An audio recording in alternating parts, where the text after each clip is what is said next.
చిట్టి బుడగలు అంటే పప్పు చెక్కలు. అదే ఎంత తిన్నా కానీ ఏం చేయదు, ఎవరైనా పిల్లలు కానీ పెద్దలు కానీ ఎంతైనా తినచ్చు.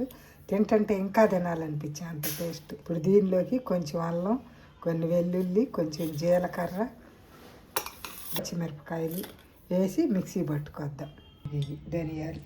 కప్పు పిండికి కొంచెం తక్కువగా కప్పు నీళ్లు పోస్తే సరిపోయిద్ది. దీనిలోనే ఉప్పేసి మనం ఈ పొయ్యి మీద పెట్టిన నీళ్ళల్లో మనం మిక్సీ పట్టుకొచ్చింది మొత్తం ఈ నీళ్ళల్లోకి వేసేద్దాం.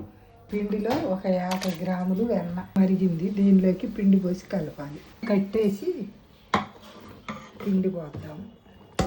కొంచెం కరివేపాకు, శనగపప్పు వేసేసి పిండి బాగా కలపాలి.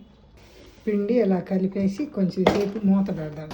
ఇప్పుడు ఈ పిండి ఆరింది. వేరే ప్లేట్లోకి వేసుకొని చక్కగా పిండి అంతా ముద్దలాగా కలుపుకుందాం. పిండి అంతా కలుపుకున్నాక ఇంత చిన్న చిన్న ఉండలు చేసుకొని ఇది మనం తయారు చేసుకున్న ఉండలన్నీ ఇలా పాలిథిన్ పేపర్కి ఆయిల్ రాసి పెట్టుకోవాలి. సటాసట్టుగా ఇగో ఒక గిన్నె లాంటిది తీసుకొని ఇలాగా ఇంకోటి ఇంకో ఇవే చెట్టు బుడగలు మొత్తం ఇది కాగింది.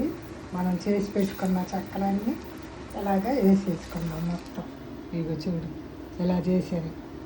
మనం ఎన్ని వేసినా కానీ అసలు ఆయిలే వేసడం, ఇంకన్నీ ఇలానే వేసేస్తాం దీంట్లో. చూడండి ఎంత సూపర్గా, అసలు క్రిస్పీ, ఎంత క్రిస్పీ అంటే ఇది అంటే చాలు. చూడండి అసలు నోట్లో కరిగిపోతున్నాయి అన్నమాట, అంత సూపర్గా ఉండే.